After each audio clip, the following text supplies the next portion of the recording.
प्रयास करना, जब जब जिस जिस महीने में जो जो प्रदोष पढ़ा करे, जब प्रदोष पढ़े बन सके 1 बेलपत्र, बन सके 5 बेलपत्र, शमी पत्र, हरे मुंह,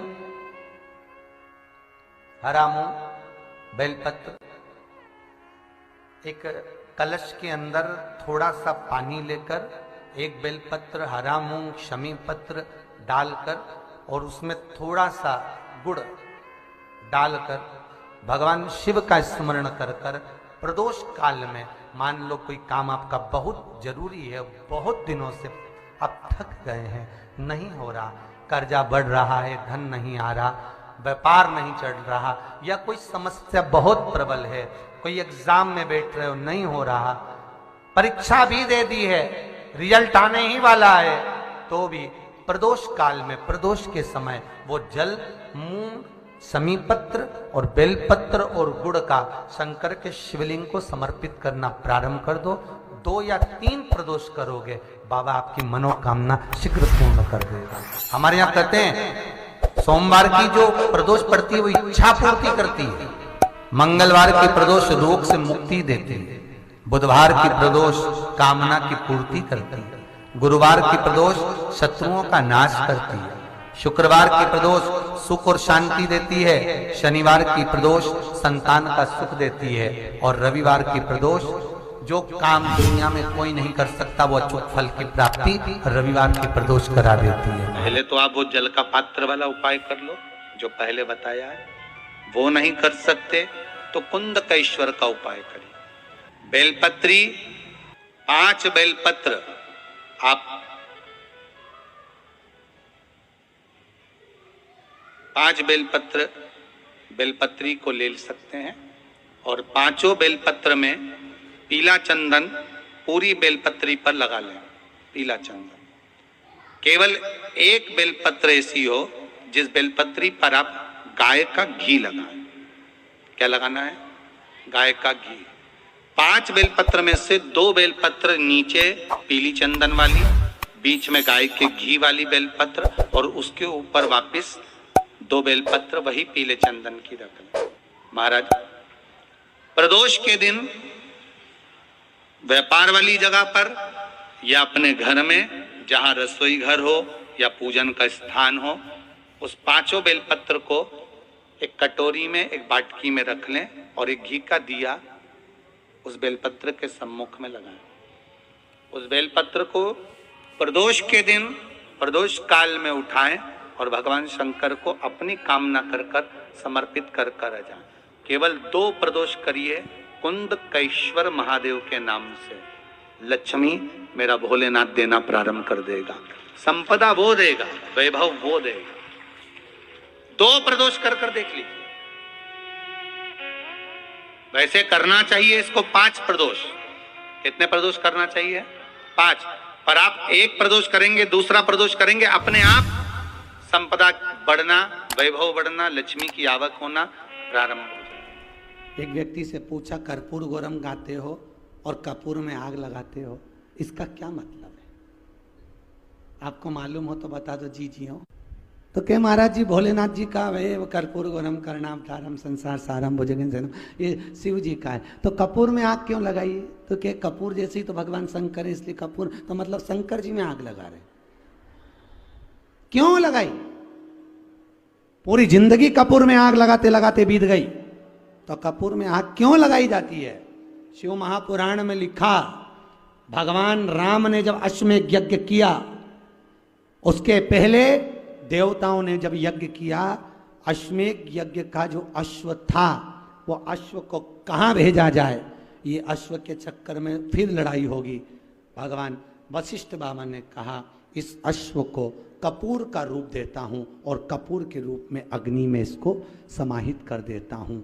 भगवान राम ने वशिष्ठ बाबा से कहा, आप बताओ ये कपूर अग्नि में डालोगे, इसका क्या फल होगा? भगवान वशिष्ठ जी ने कहा, आज मैंने अश्वमेध यज्ञ के अश्व को कपूर बनाकर अग्नि में डाला है, इसलिए जिसके यहाँ आरती के बाद में कपूर जलाया जाएगा, उसको 1 अश्वमेध यज्ञ का पुण्य फल तुरंत मिल जाएगा। वो अश्वमेध यज्ञ का फल पाने के लिए कपूर लगाया जाता, और वो एक क्षण के लिए लगाया जाता है। जब तक कपूर जले तब तक थाली को नीचे नहीं रखा जाता, ये नियम है।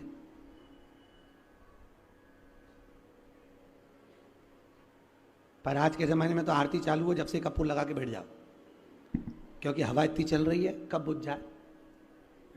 गलत है, ये शास्त्र विधान के विरुद्ध है, उसकी कोई विशेषता नहीं। आज ये दो बहन की आपस में, ये दो बहनों की कभी नहीं बनी। एक दो बहन का जोड़ा ऐसा है जो गड़बड़ है। एक माता पार्वती और उनकी बड़ी बहन, जम के बोलो, गंगा, और दूसरी यमुना और उनकी छोटी बहन ताप्ती। क्या नाम था? ताप्ती। ये दोनों की कभी नहीं बनी। गंगा ने, पार्वती और गंगा के बीच में विवाद हुआ, आपको कथा में सुनाया। ताप्ती और यमुना के बीच में भी विवाद हुआ। एक दिन यमुना जी का नियम था कि जिस समय यमुना के घाट पर भगवान रास करेंगे, उस समय पर यमुना ठाकुर जी के श्री विग्रह पर आए हुए पसीने को पोंछने के लिए जाएगी। पर आज यमुना का रूप रखकर ताप्ती चली गई, और ताप्ती ने जाकर भगवान के श्री विग्रह के पसीने को पोंछ दिया। तब यमुना जी आकर देखी तो मेरी छोटी बहन यहाँ खड़ी थी। छोटी बहन को देखकर तुरंत यमुना जी को गुस्सा आया। यमुना जी वहाँ से चली गई। जाकर यमुना महारानी ने ताप्ती से विनती करी, ताप्ती तूने ऐसा क्यों किया? ताप्ती कहती है मैं कृष्ण को अपना बनाना चाहती हूँ। जानकर माता यमुना ने क्रोध में आकर ताप्ती को श्राप दे दिया। ताप्ती, मैं तुझे श्रापित देती हूं। हे ताप्ती, दुनिया की किसी नदी में अगर अस्थियां विसर्जित होगी, उनको गलने में 44 दिन लगेंगे, पर ताप्ती तेरे जल में अगर अस्थियां आएंगी तो तू तुरंत भक्षित करेगी, उसको तुरंत समाप्त करेगी। आज भी ताप्ती नदी में किसी अस्थियों को डाला जाता है तो मात्र 1.5 घंटे के अंदर वो अस्थियां जल के राख हो जाती है और पानी में बह जाती है, ताप्ती नदी। और आज के जमाने में जितना जितना जितना जितना जितना जितना डूबो,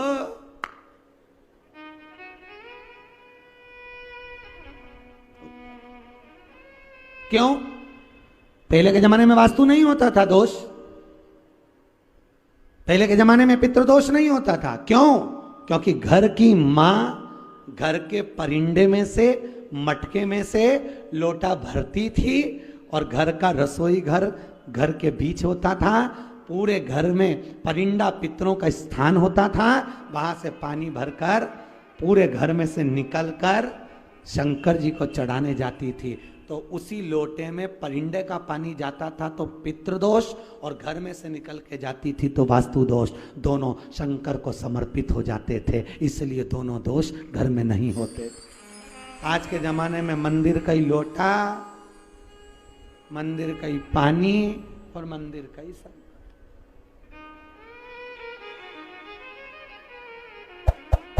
प्रयास करो, एक नियम आप भी चालू करो कि मैं अपने घर से थोड़ा सा पानी लेके भगवान शिव को चढ़ाऊं। तुम्हें बाथरूम बदलने की जरूरत नहीं पड़ेगी, बेडरूम बदलने की जरूरत नहीं पड़ेगी, तुम्हें किसी वास्तु शास्त्री को बुलाने की जरूरत नहीं पड़ेगी, और ना किसी पितरों की पूजन कराने की जरूरत पड़ेगी। आप अगर नियम बना लो कि घर के परिंदे से पानी भरना है और घर में से ले जाकर भगवान शंकर को चढ़ाना है, घर के शंकर को नहीं, बाहर शिव।